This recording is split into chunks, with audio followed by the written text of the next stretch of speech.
La vallée s'étendait, havre de paix éphémère. Les falaises imposantes se parèrent des dernières lueurs du soleil couchant, chef-d'œuvre de rouge et d'orange flamboyant à travers le ciel. L'air, encore chaud du voyage, portait l'odeur de la poussière et des bêtes fatiguées. La caravane, serpentant entre chariots et voyageurs épuisés, s'était arrêtée. Une journée de voyage réussie. Un moment de répit. La fatigue imprégnait l'atmosphère, se mêlant à la fumée des feux de camp. Des rires étouffés, des conversations feutrées et le hennissement occasionnel d'un cheval brisèrent le silence. Demain, ils poursuivraient leur périlleux voyage. Pour l'instant, il y avait une paix fragile. La vallée, un sanctuaire temporaire face aux dures réalités du monde.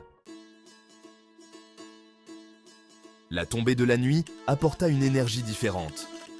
Non pas de repos, mais d'opportunité. Un bazar improvisé jaillit entre les chariots. Des lanternes vacillantes illuminaient les visages des marchands, leurs yeux brillant d'avarice. On négociait des marchandises, des murmures de marché conclus dans l'ombre. Beaucoup de maîtres Gu ici, Seigneur. Beaucoup de maîtres Gu ici, Seigneur. Fang Yuan, le visage impassible, se déplaçait à travers la foule. Sa main reposait sur la poignée de sa lame, un rappel subtil du danger omniprésent. À ses côtés marchait Bai Ningbing, son jeune visage masqué par l'appréhension. Elle scrutait la foule, son regard nerveux.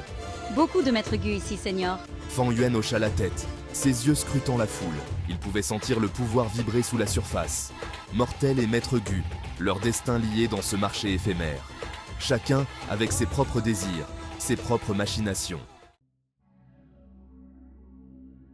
Une silhouette en haillons se précipita sur le chemin de Fang Yuan, la main tendue tremblante.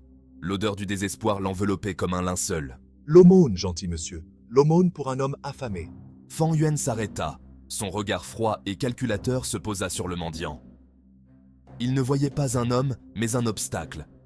Un insecte insignifiant osant entraver son chemin. Bouge. Le mendiant tressaillit, les yeux écarquillés de peur. Il recula en bredouillant des excuses, tandis que Fang Yuan poursuivait son chemin. Aucune pitié, aucun remords. La survie dans ce monde exigeait la cruauté. Seigneur, pourquoi? Bai Ningbing observa l'échange, le front plissé. Elle tira sur la manche de Fang Yuan, sa voix à peine un murmure.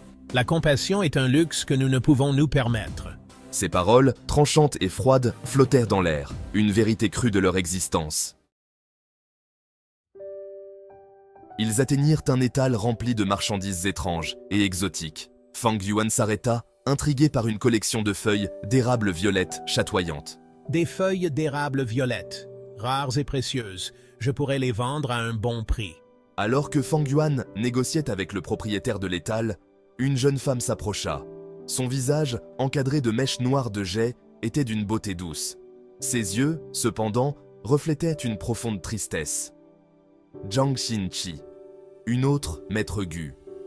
Elle tendit un morceau de viande séchée au mendiant de tout à l'heure. Tenez, prenez.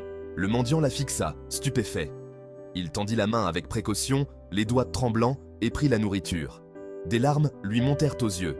Merci, gentille demoiselle, merci. Shao Xinxi sourit tristement. Il n'y a pas de quoi. Nous méritons tous la gentillesse, même dans les moments les plus sombres.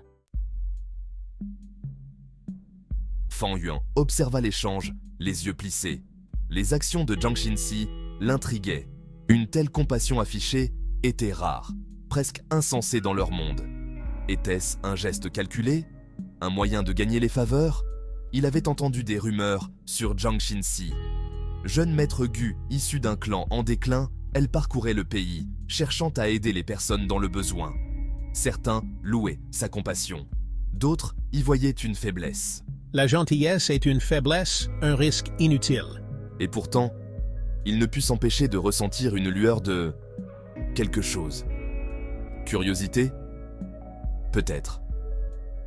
Il toucha les feuilles d'érable violette, son regard s'attardant sur la silhouette de Zhang Xinxi qui s'éloignait.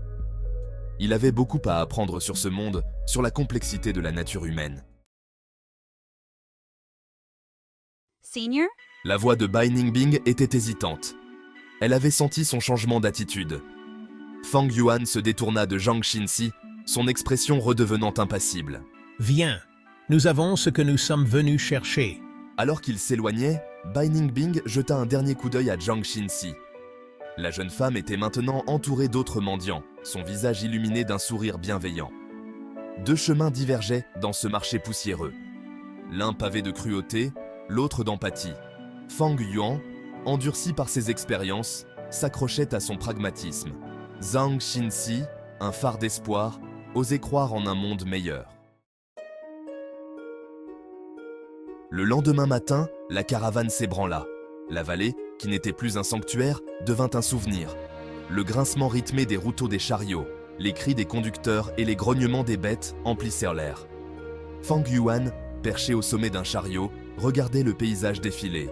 Sa rencontre avec Zhang Xinxi avait laissé une marque inattendue. Sa compassion, si contraire à la brutalité du monde, l'avait ébranlé. Survie, pouvoir. Je ne laisserai rien se mettre en travers de mon chemin. Et pourtant, alors que la caravane avançait avec fracas, il ne put s'empêcher de penser à la jeune femme aux yeux bienveillants. Sa lumière survivrait-elle dans ce monde de ténèbres? Seul le temps le dirait.